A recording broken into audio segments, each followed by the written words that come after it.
Some pretty cool noises coming out today. Welcome to another live Q&A. A few of you probably will already know the drill, but to anyone that's new here, haven't seen these before, it is what it says on the tin. I want to sit down and answer as many of your questions that relate to gear that you may have seen me playing or stuff that we've got in the shop or whatever it might be. Drop me a comment in the live chat. I'm only too happy to answer it for you, but I also use these videos as a way of showing you some cool gear. And what a week it's been for cool gear. Let me just say that from the off. I just want to make sure that I'm in shot correctly for you, because I've got my camera actually facing away from me today. I'm trying to be a little bit more artistic and make the camera quality better, and I think it's working. Hopefully you can hear me as well. I've also moved the amp compared to where it usually is. It's by my side, and you may have noticed I'm in a different location to before. And back where these began, I'm in the formerly what was the Gibson custom shop room. Though if you've been here for an appointment, you'll know that there's been several changes in the store now. This was the Gibson custom shop room, and now it's adorned with lovely Minez guitars behind me, exotic guitars around me, and various other bits and pieces. So things are still in good flow here. There's lots of stock coming and going, particularly coming, it seems. This week has been really busy with new stock, as I'm sure a lot of you have seen. So I do want to take a bit of time today to talk about some of that stuff that you may have seen, and I think quite a lot of people had questions about some of the gear that's come in recently. So if that's you and you want to know something, then please drop me a comment in the live chat, and like I say, I'll answer it for you. But I think it's fairly obvious that I'm playing one of the examples of something new that's come in. This is the Greg Koch Gristle Master, and heavens above, we've got a peach exclusive finish. This is the Butter Squatch Blonde. I love all the names that he comes out with for his guitars, but this is another pretty cool one, Butter Squatch Blonde. So this is an exclusive guitar to us, and we're very fortunate to have received them. I've played a few of them. They're every bit as good as the Gristle Master Signature models always have been, but we put out a video, in fact, that you may have seen, where I say that, I think that considering the fact that Greg is a renowned telly addict and he owns a 53 original telly, I kind of like to think that this particular guitar in this blonde finish maybe holds a little bit of a closer place in his heart, because it is, as close as can possibly be in terms of the aesthetics, in terms of what aesthetics will allow, to those vintage guitars that we know and love. But being the Reverend Signature model, it kind of takes that vintage sensibility and propels it into the modern world with a bunch of very cool features, which I'll talk through in a minute. It's just one of my favourite signature guitars. It's one of my favourite guitars that we stock, particularly for the money that it costs. I don't remember the price exactly, but it's within, kind of just under the £1,400 mark, I believe. Could be wrong on that, but it's pretty darn good. So let's take some time with this. I'm also plugged into an amplifier that I haven't got to put my hands on ever since it first came out and first arrived here, which is the Dr. Z-Wreck Junior. I felt that this would be a pretty fitting complement to this guitar. So that's what you were hearing with the Kingtone Duelist overdrive pedal, as is always the case. You're also hearing a bit of slapback delay from an MXR carbon copy, which isn't doing very much.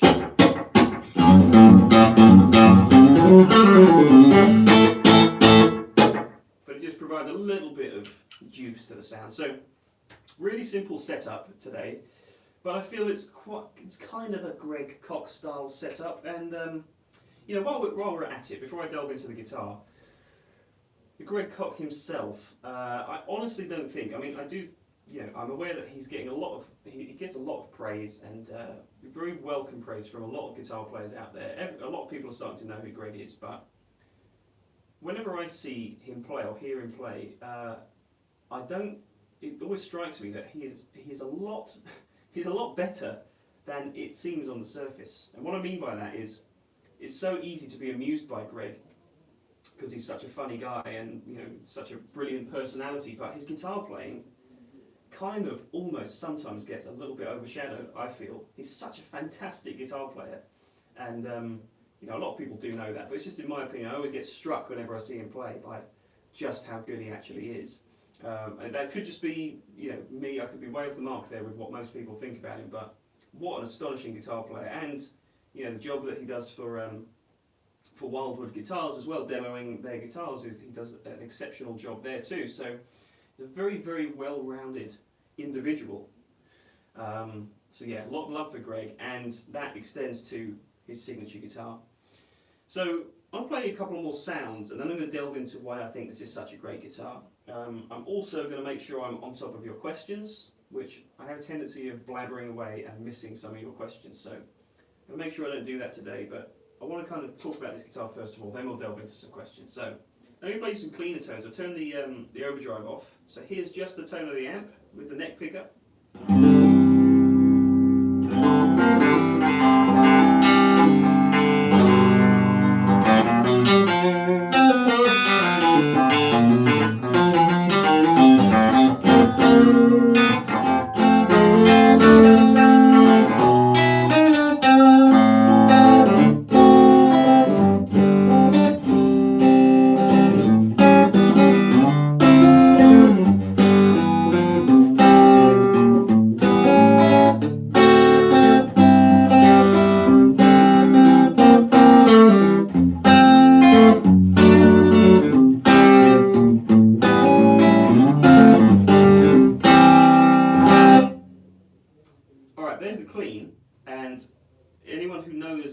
This guitar a little bit will know that this has got the Fishman Greg Koch Fluence pickup set in it. So before I talk about that, you'll have heard voice 1 there. There's 2 voices on this set, so I push this little switch and it takes me to voice 2. So let me show you the difference between the two first of all. Just on the neck, We'll move on to the other pickup selections in a bit.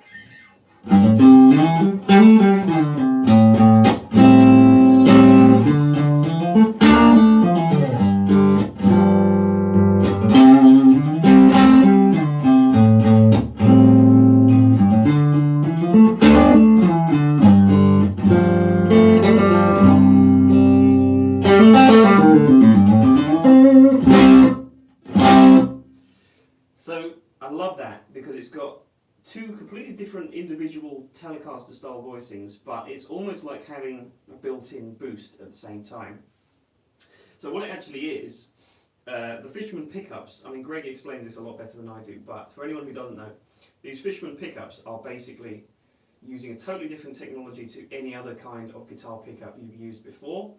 They're basically, it's like printings on a circuit board or something like that, rather than coils around a magnet. So it's different technology, and what that allows them to do is basically print the sonic signature onto the circuit board of the pickup, and that in turn allows you to have two switchable voices. So it's very different kind of technology to any other pickup set.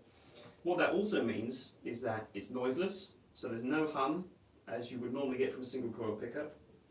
And it also means that you have the very best control, I find, the most linear sort of control on the volume and the tone control. When you turn it down, you don't lose high frequencies, and it's a very, very smooth, gradual roll-off. And it actually takes a little bit of adjusting to get used to how gradual the sweep is. You know, some guitars, you roll the volume up and it's kind of nothing, nothing, nothing, suddenly everything. Or, you know, when you're reducing the volume, you might find it's like loud, loud, loud, loud, loud, loud, off. Whereas this,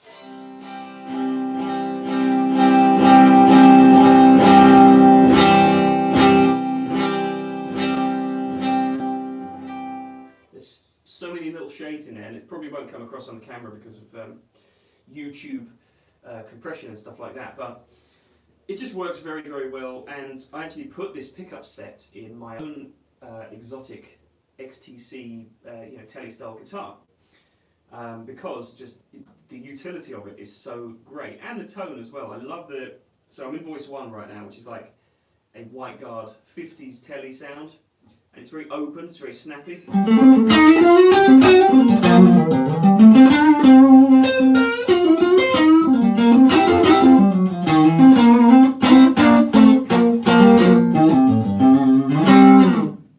Right, so what that gives you is a really great clean tone, I find, particularly on the middle position.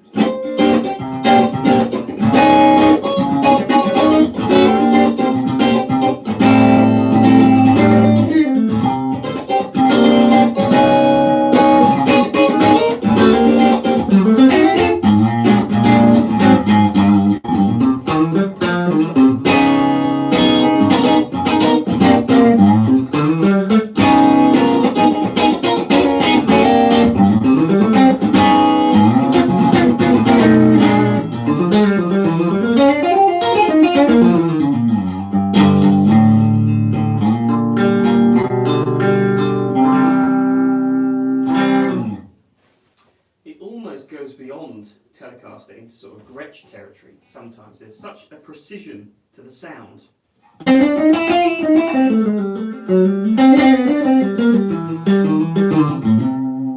Almost feels like I'm playing through a Filtertron pickup or a Dynasonic or something.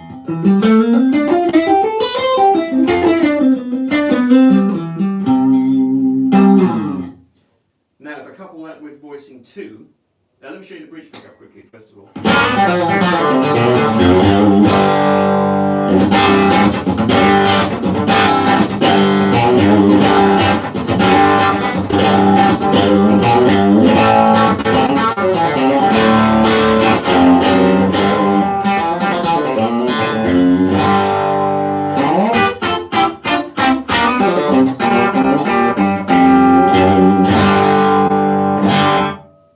Okay, so that's like the white guard, late 50s, early 60s tele sound. Here is voice 2.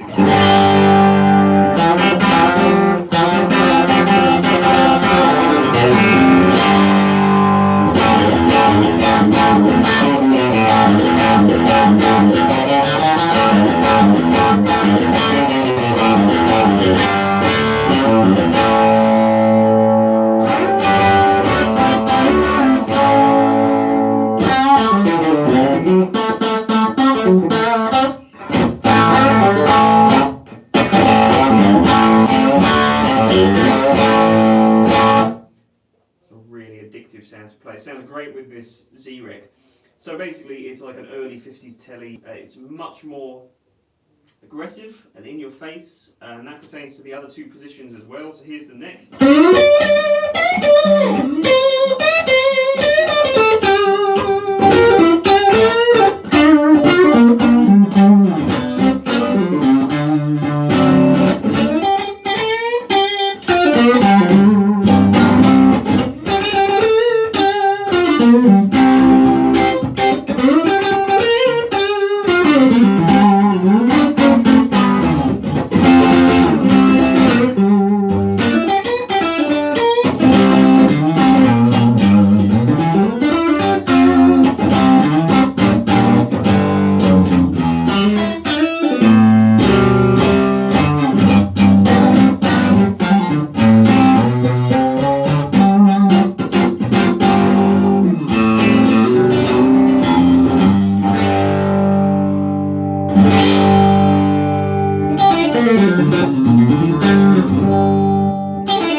Okay, so you hear, particularly on the cleaner sound, that there is a big difference in the voicing between the two. And I just love having both on tap. It's great to have like a rhythm and a lead kind of sound setup if that's what you want to do. Or if you want something that's a bit smoother, when you go to a higher gain sound, you can use that second voicing as well. So there's loads of different options, and I love what it's done with this. And I believe that there is another model coming out quite soon with P90 pickups, which is going to be interesting too. But this Tele Fluence pickup set, I just think works superbly well. And maybe if you've never quite got on with your Telecaster pickups and you wish they were a little bit more variable, then this is the way to go, I think. Because of all those benefits I talked about, the no hum, the excellent linear controls, no treble loss, two different voicings, and so on and so on. So yeah, really cool pickup set on this guitar, but the actual guitar itself is great too. So Reverend guitars are all built with Carina wood bodies, so they're nice and lightweight, but they also have a little bit more of a sort of thicker, slightly thicker mid-range tone to them, I think. They're not quite so spanky and shrill as some other guitars. Roasted maple on the neck as well. I think I saw a comment on here. I will go through your comments and questions in a minute properly, but I saw a comment from Alex Ivory, who says, how would you describe the neck profile compared to other guitars such as a Charvel or a Sir Modern? Funny you say that, because the Charvel neck profile that I've played on some of the Sandemus Pro Mod guitars that we've got, it's actually quite similar to that. Maybe a little bit bigger, but the feel of the sort of really smooth satin roasted maple neck, and it's a very flat feeling fingerboard as well. I don't know exactly what the radius is, but it's very flat. It's actually not what I'm used to playing at all, so I'm making quite a few fluffers today, as you've probably noticed, but that's just because it's a very flat fingerboard, which I think the majority of people, that's what they probably prefer, for comfort anyway. So that works very, very well, and it's interesting that you pointed out Charvel, because I do think it's quite similar. Locking tuners as well. You've got this quite cool little string tree as well, which is I haven't seen that kind of design before. Hopefully you can see it. Yeah. So just a great spec of guitar, and once again it's an exclusive finish. I think there's about 15 of these, so you know, probably you're going to want to get on these pretty quick if you want one. I have been quite tempted myself, I must say. Just as a great utility Telecaster style instrument, T-style if you like, they're just great. And I also, another little touch that was pointed out to me by someone else today, 6-bolt neck plate. I really like that. I don't know why, it doesn't really add anything to the utility, but that thing is on there good and proper, so you can get some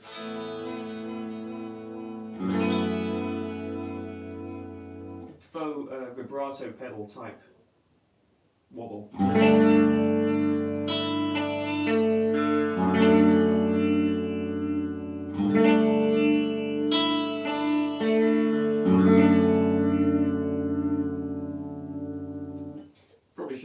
Stock guitars, but it's rock solid, it's not going to move.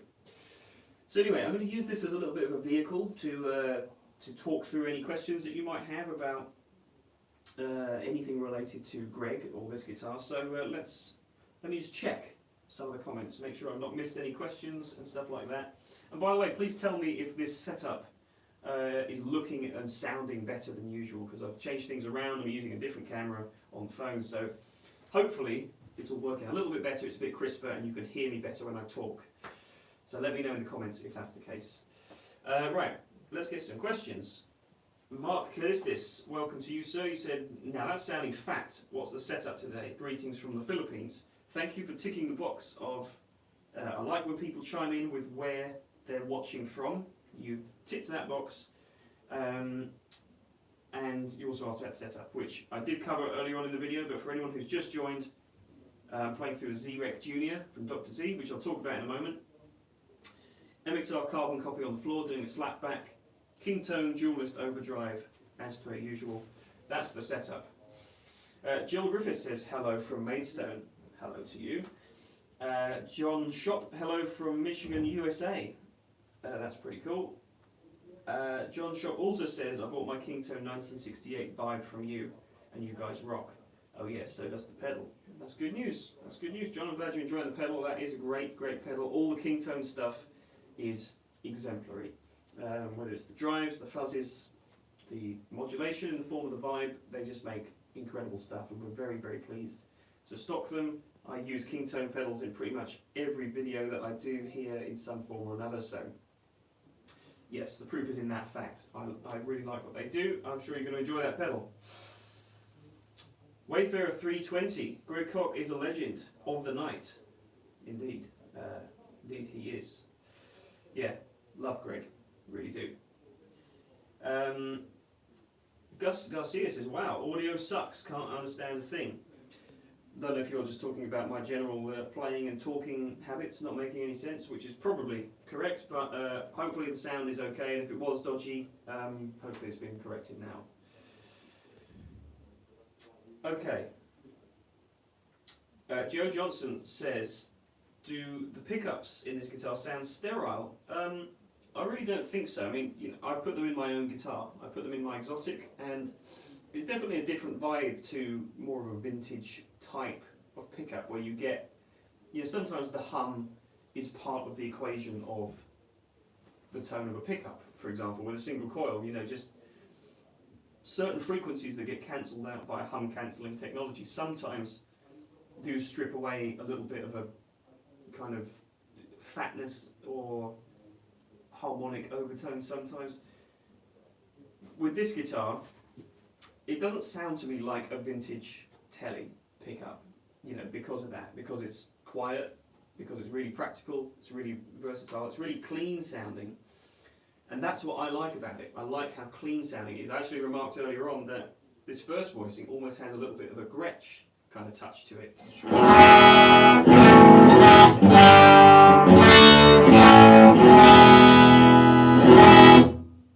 You know what I mean? Hopefully that'll come across, but I wouldn't describe that as sterile though. Some people might, but I just think it's kind of more moldable. You know, you can. That's why I like this pickup set so much, is that you can use either of those two voices, you can use it with pedals, you can use it with any kind of amp, and it just sort of molds around the tone that you're going for. Whether it's a really shimmery clean sound,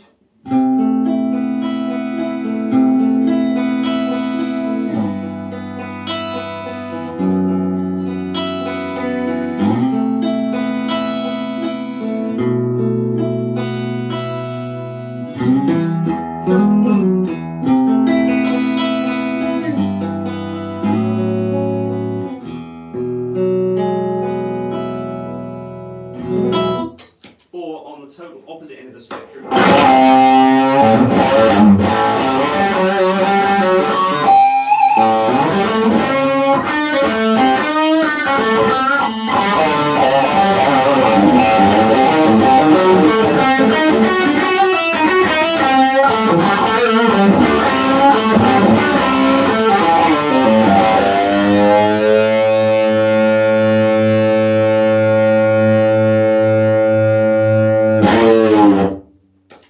and by the way, no hum.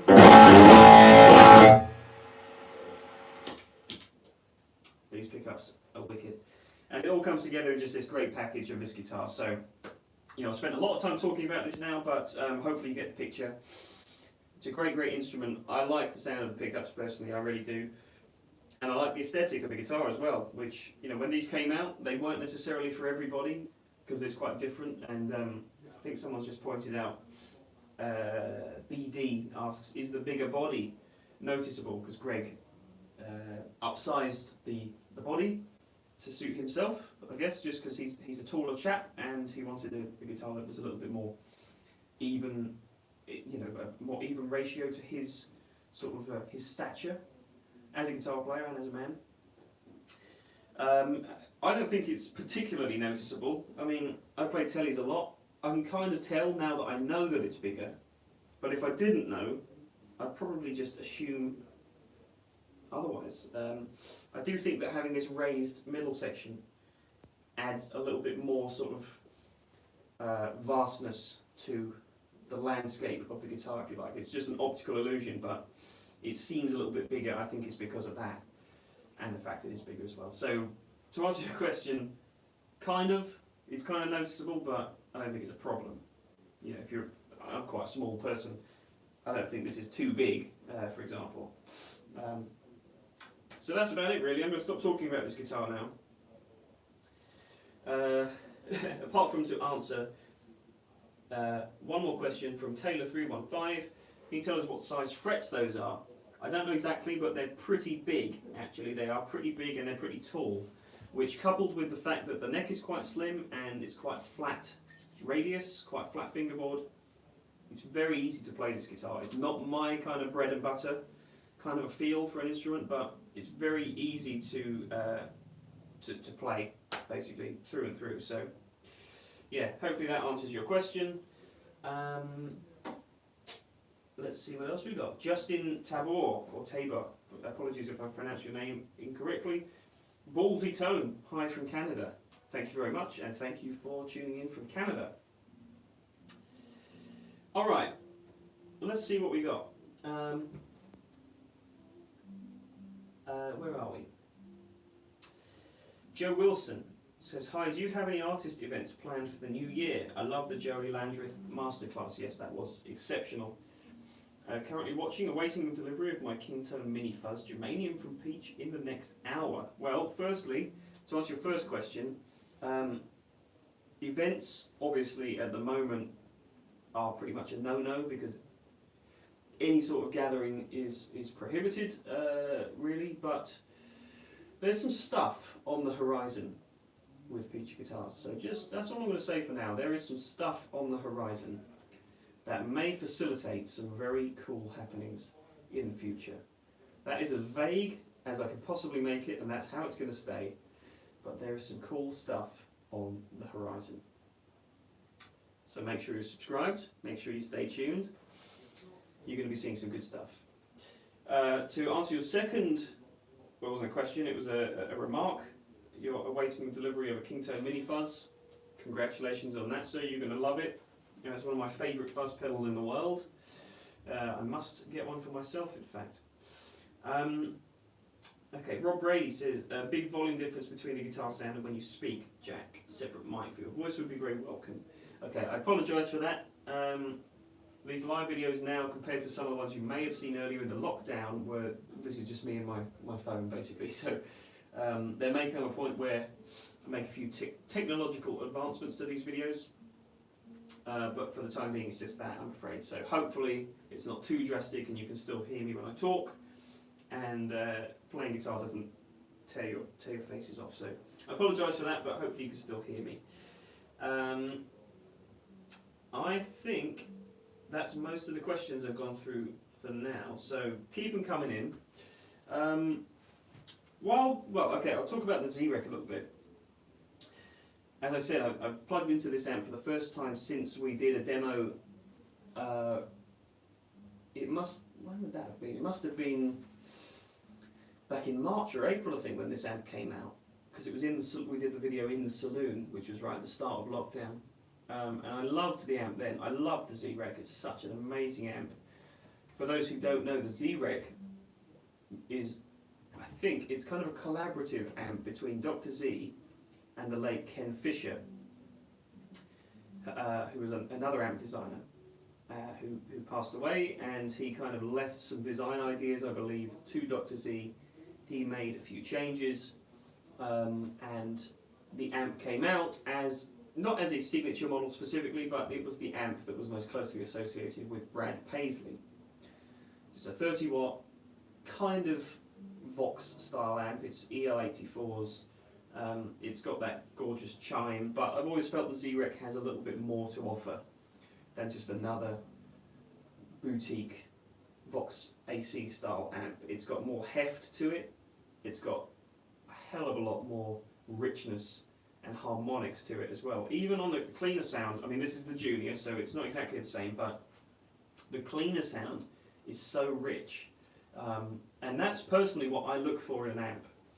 I'm not the biggest fan of plugging into a really clean Fender Deluxe Reverb type amp and using pedals, because I don't, just the way those amps take pedals isn't necessarily what I look for. I like richness, and what that means is to have a little bit more compression in the amp, kind of at a lower volume.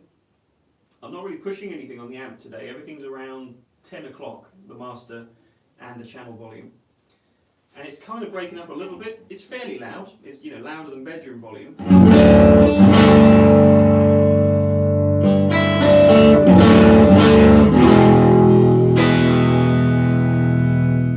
I can just roll down the volume a little bit.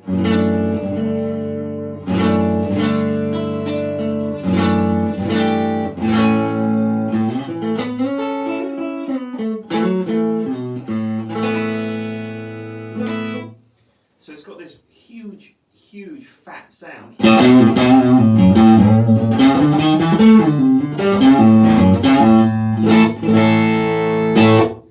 And what that means is when I stack a pedal onto it, like the Dualist, it just melds with it. It doesn't drastically change the sound, it just gets even fatter and even louder and even more overdriven.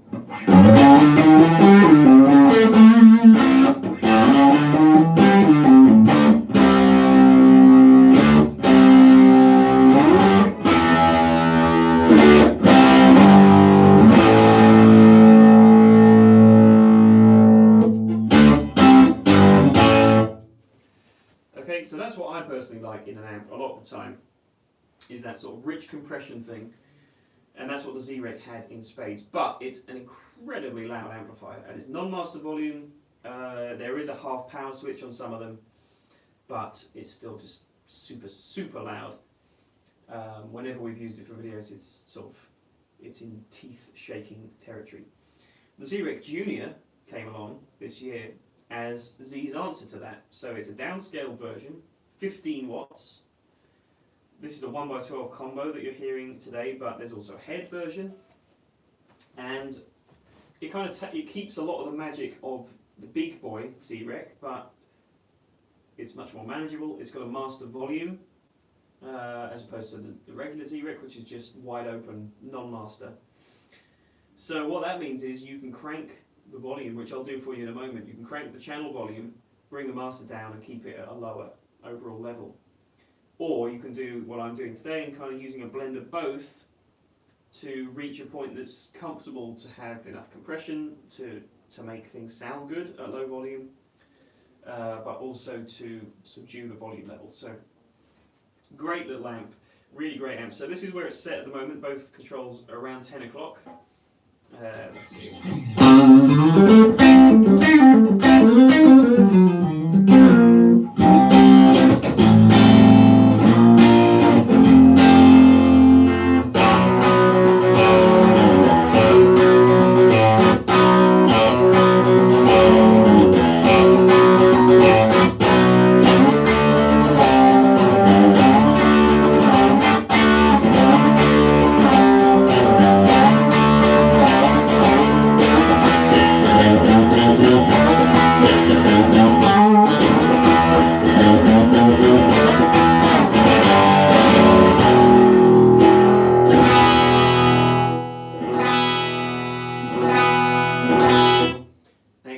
So beautifully as well.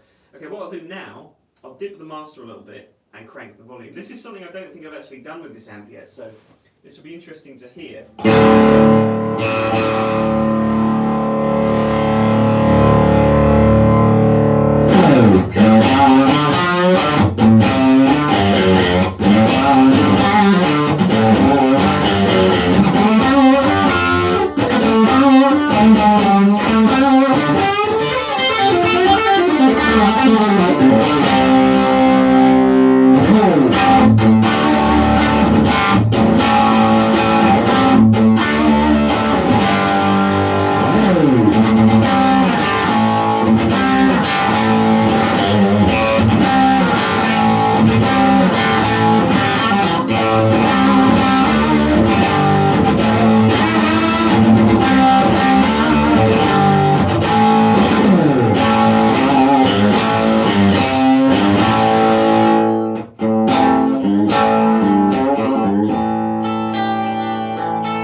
That's a pretty cool sound, and that is very unlike any other AC style amp. You know, it's much tighter, it's much more harmonically rich. Once again, it doesn't have a sag to the low end. What a great little amp. And plus this has got a Celestion greenback in there, which is probably part of the equation in keeping the low end a little bit stiffer.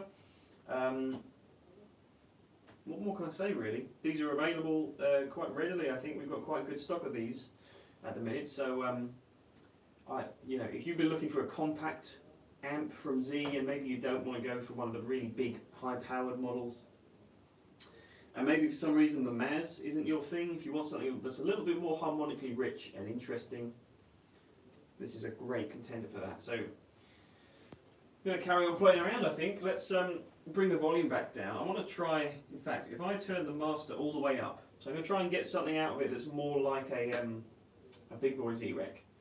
If I turn the master all the way up and just use the volume as like a non-master control.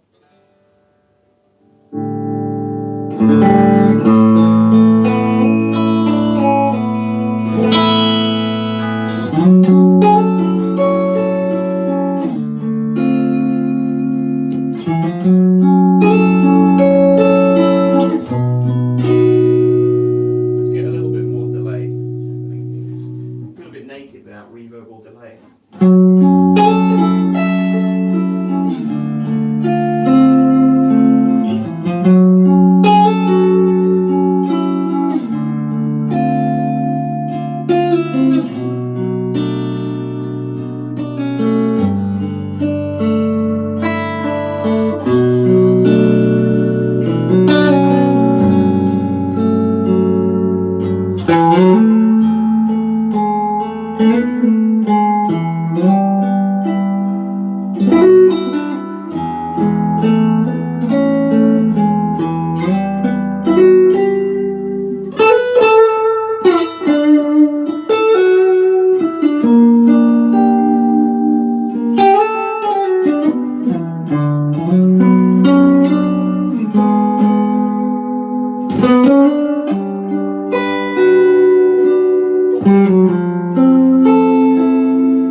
What a cool clean sound.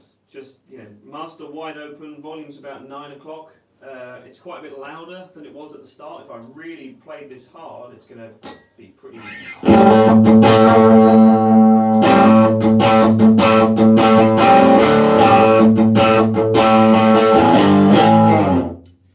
That's a great sound. If I put the overdrive pedal onto that, you get even bigger.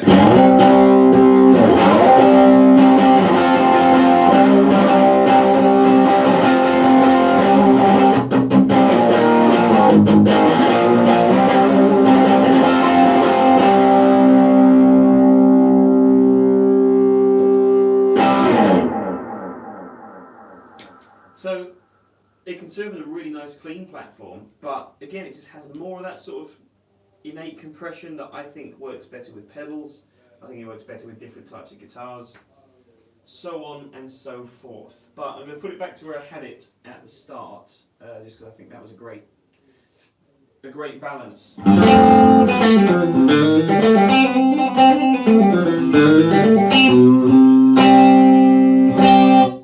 So there we are. I've talked more than enough about this guitar, about that amplifier, but I've got something else I want to show you. I talked earlier on about cool guitars and cool bits of gear that have been coming in this week. And this is something that I got to play today, earlier on today.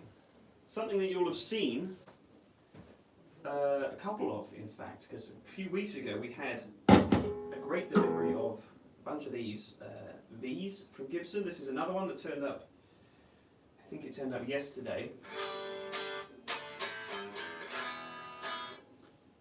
Oh yeah. So let's explore this. I'm going to get into this in a moment. But let's just see what it sounds like first of all.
Alright, let's talk about V's a little bit, because I think they get miscredited a little bit, and it's actually the advent of guitars like this, 58, I think this is, 58 Custom Shop V, it might be 59. These are so different from a lot of V's that most people will be familiar with. Maybe you associate it more as a sort of hard rock and metal guitar and stuff like that. You know, maybe you're a Michael Schenker, maybe though you're an Albert King. Maybe you're an Albert King fan, and in which case something like this is going to be much more up your street. I love the kind of sonic character that V's and Explorers and SGs and to an extent Firebirds and guitars like that have, where it's more of a sort of a focused mid-range sound. To me, I would kind of describe it as a more signature Gibson tone than perhaps a Les Paul, because a Les Paul is a little bit more versatile, I think. It's a slightly smaller body. You can obviously have, there's loads of different pickup configurations available on Les Pauls, humbuckers, P90s and so on. So it's kind of got a sound of its own, but the Gibson sound to me is that snarly, thick mid-range, which this has. As you'll have heard, it sounds great on a clean sound. If I put the delay on, you know, that was sort of fritting between the pickups, but there's great.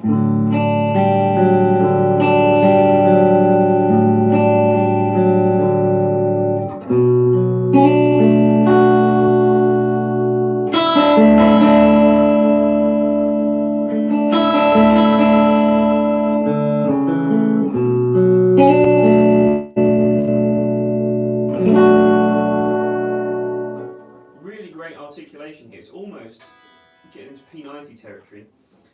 But what I found to be the absolute strength of these guitars is the sort of mid-gain. You know, you could call it an Albert King tone if you wanted. You could call it a sort of early days Michael Schenker kind of thing. I'm going to use the string singer side of the Duelist, which is kind of tube screamish. Doesn't sound too overdriven.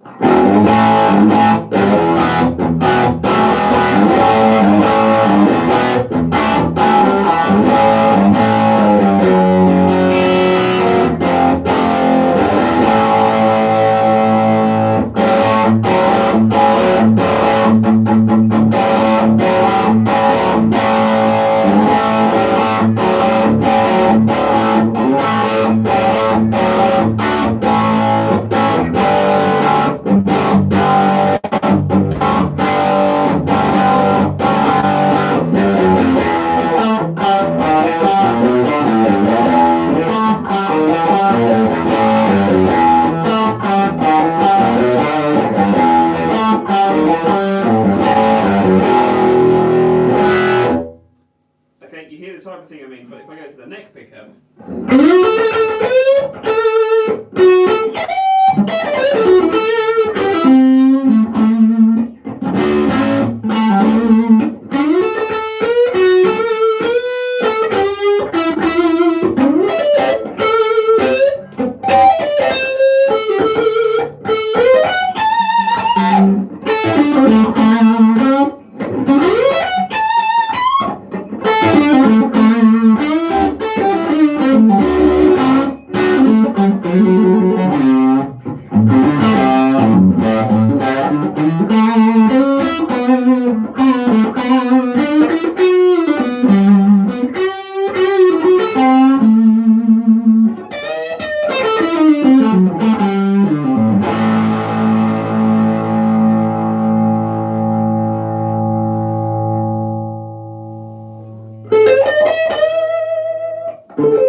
There's some really great tones to be had out of this thing.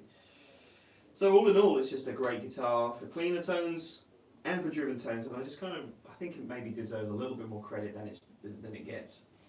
As being an instrument of all styles, obviously you've got to do what you're going to do with the visuals. It either works for you or it doesn't.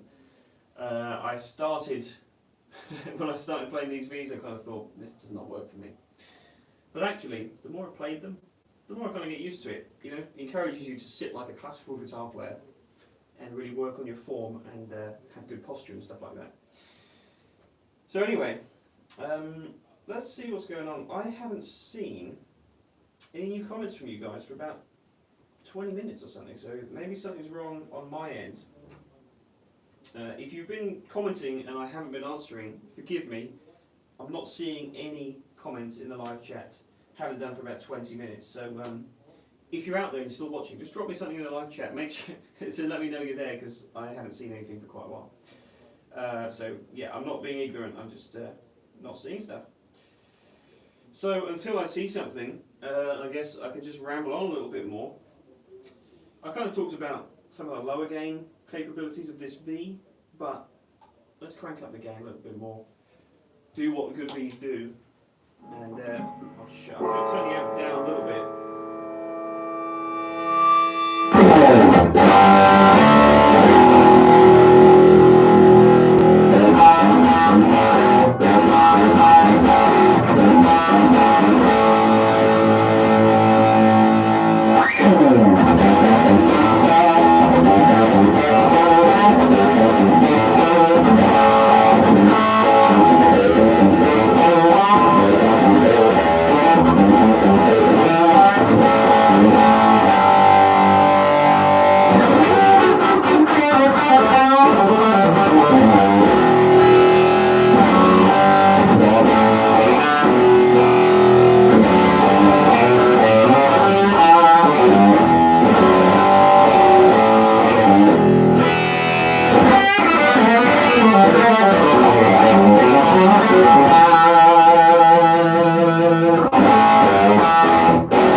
Too. And something that's worth pointing out with Gibsons is that they just don't need to be played that hard. This is what I've come to appreciate with Gibsons. A lot of this, I have to say, is credit to Mr. Tom Bukovac on YouTube. You know, his homeschooling videos. He plays a lot of Gibson guitars, and I've just found that because they've got that mid-range and that compression to them, you don't need to choke them even further. You can just play them, you know, without a huge amount of gain. You play them pretty softly.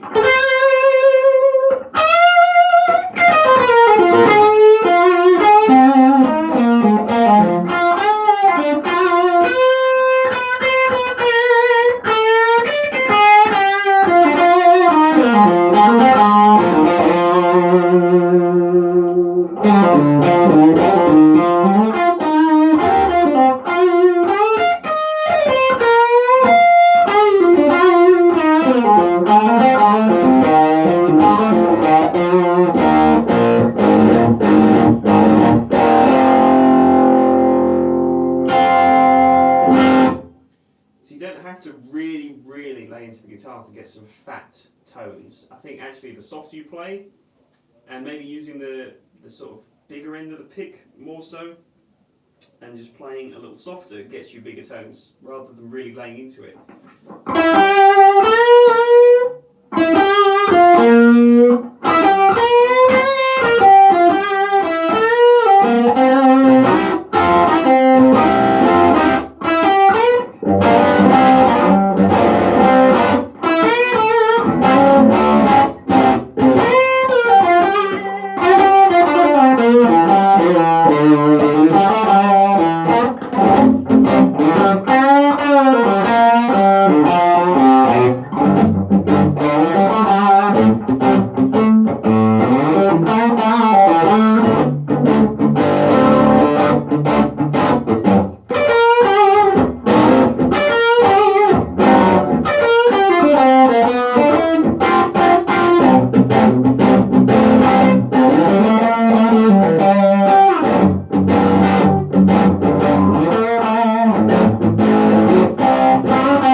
It's just a great sound. Really thick mid, really nice snarl. That's what the Gibson thing is to me, and it's in no small part due to the Z-Wreck Amplifier as well. Okay, I have seen a couple more comments come in now, so I know you're there. Yeah, hopefully I'm not missing anything. I think maybe there could be something at play here, but yeah, thank you Amber, Marshall, Callahan and Monty Canston for chiming in there, just to let me know that you're still out there. Amber says, I've got £1,000, I guess pounds that is, budget to buy a heavy sounding guitar. What would you get? I guess it depends on your definition of heavy.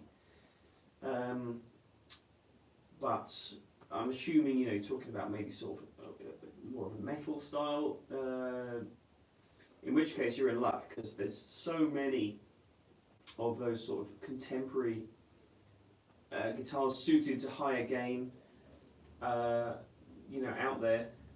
For that kind of money, you're looking at a really nice selection of instruments. You've got stuff like the PRS SE series, and particularly, you know, depending on what, once again, what your definition of heavy is, the Mark Holcomb signature PRS is about as good as it gets.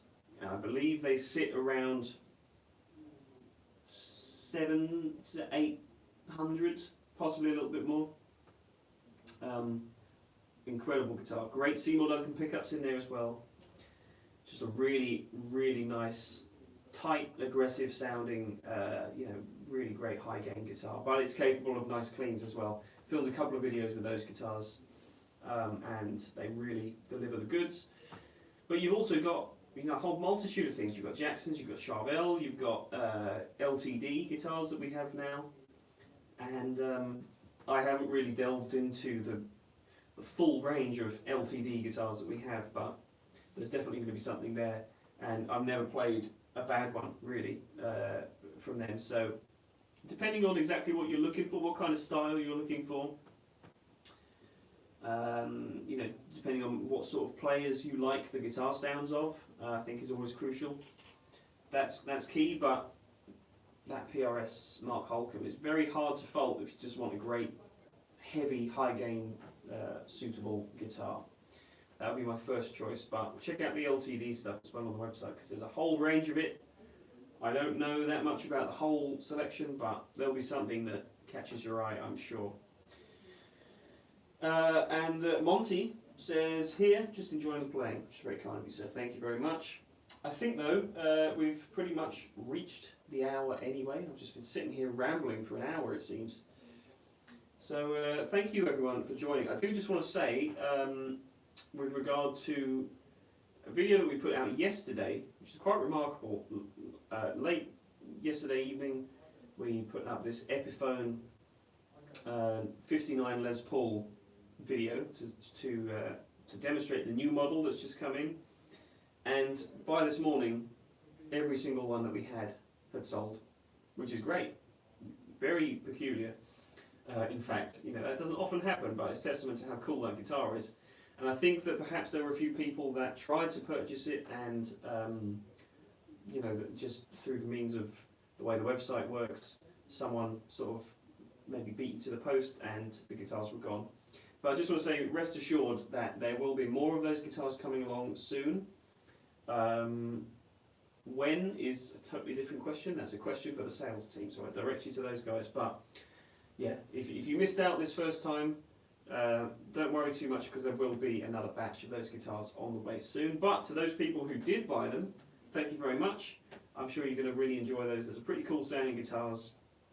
If you haven't seen it, then check out the little short clip that we did, because I think it shows off how good they sound with that kind of classic bitey Les Paul overdrive sound. And to the people who also wondered why it was such a short clip, it was literally just a demo we threw together. When we get the next batch in, we may well do a more fully featured sort of full video, if you like. But hopefully it serves as a good guide. It obviously did, because those guitars are all gone. So anyway, that's that.